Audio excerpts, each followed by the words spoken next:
পাখির যে ডানা আছে ওই ডানার ভেতরে পর আছে, পালক আছে, এত নরম, এত সফট, এত কোমল। শুধুমাত্র ডানা থাকলেই হবে না, ডাউন করার পরে আবার ফল করার মতো যোগ্যতা থাকা লাগবে। পাখি বাদ দিয়ে পৃথিবীর যত আছে ডানা, আপনি প্লেনের দিকে তাকান, তার ডানা পাবেন। হেলিকপ্টারের দিকে তাকান, ডানা পাবেন, কিন্তু ডানা ডাউন হওয়ার পরে আর ফল হয় না, ফল হলে উঠবে না। পাখিকে আল্লাহ এমন ডানা দিয়েছে, এ ডানা ডাউন করার পরে ফল করে দিলেও পাখি উঠতে পারে। সবচাইতে বড় বিষয় মুফাসসির তাফসীরে হাক্কানীতে লিখেছেন, একে জানা হাজদুল্লি মিনার রাহমা, বিনয়ের দয়ার যে ডানা আছে, এটার মার বাবার জন্য এভাবে বিছিয়ে দেওয়ার পরে ফেলে দিবি। বাস্তবতায় আমরা দেখি মা পাখি যখন নিজের ডানাকে এভাবে ডাউন করে ফল করে দেয়, বাচ্চাগুলো ওর নিচে এসে একটা কিচির মিচির আওয়াজ দেয়। বাংলাতে অনেকেই বলে এর নাম হচ্ছে অনির্বচন সুখ।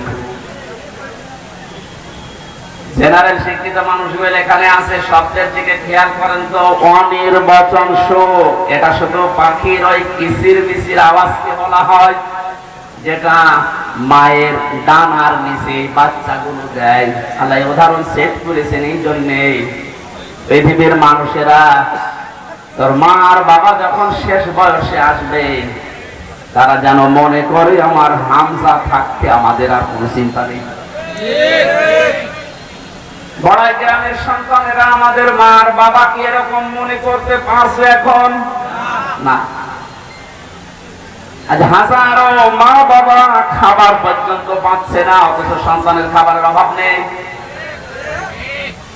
একটা মুরব্বী মা 8টা 10টা 15টা সন্তান এক পেটে রেখে দুনিয়া থেকে তাদেরকে মুখ দেখিয়েছে।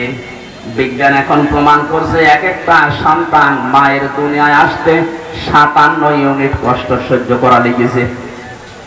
এখানে যত পুরুষ আমরা আছি, সর্বোচ্চ 45 বা 47, এতটুকু কষ্ট যদি আমাদেরকে দেওয়া হয় 45 ইউনিট থেকে 47 ইউনিটের, এর ভেতরে দিলে আপনি আর সহ্য করতে পারবেন না, মারা যাবেন।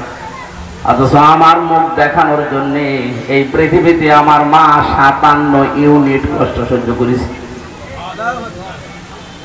এতগুলো কথা বলছি এই কারণে, আরাফ নামক এই স্থানে যারা আছে এরা আমরাই। আল্লাহ আমাদেরকে জান্নাতে দিচ্ছে না শুধুমাত্র এই একটা কারণে। এজন্য মার বাবা যতদিন বেঁচে আছে আর চাই করেন খারাপ আচরণ করা যাবে না। মা বাবার আইন মানা ফরজ না, কিন্তু তাদের সেবা করা, খেদমত করা ফরজ। কথা বুঝতেছে? আইন মানা শুধুমাত্র ফরজ আল্লাহ। এর আগের আয়াতে আল্লাহ দলিলটা দিয়েছেন, ওয়াকাদা রাব্বুকা আল্লা তা'বুদু ইল্লা ইয়্যাহু ওয়া বিল ওয়ালিদাইনি ইহসানা। আল্লাহ পাক বলেন, আমি রায় দিয়ে দিলাম, আমি ফয়সালা করে দিলাম, আমি ছাড়া আর কারো আইন মানা যাবে না, ইবাদত করা যাবে না। কিন্তু মা বাবা যাদের আছে তাদের আইন মানা লাগবে না, কিন্তু তাদের সেবা করা লাগবে।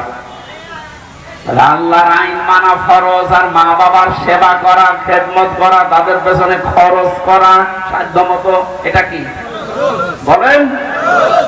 এই ওয়াজটা যেন আমরা সারা জীবনের জন্য মনে রাখি, নয়তো আবার ওই জায়গায় আল্লাহ বাকার করিয়ে দেবেন। দ্বিতীয় নম্বরে নবীজি বলেন ওদেরকে আল্লাহ জাহান্নামেও দেবে না। সাহাবী প্রশ্ন করলেন, জাহান্নামে দেবে না কেন?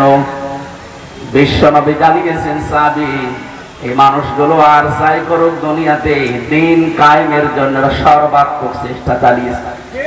তার মানে একামতে দিনের দায়িত্ব দুনিয়ায় যদি কেউ মন থেকে ইখলাসের সাথে পালন করে যেতে পারে, আর অন্যান্য ছোটখাটো গুনার কারণে আল্লাহ জান্নাত দেবে না ঠিক, কিন্তু জাহান্নামও দেবে না। এজন্য দিন কায়েমের আন্দোলন যারা করে তাদের জন্য জাহান্নাম হারাম।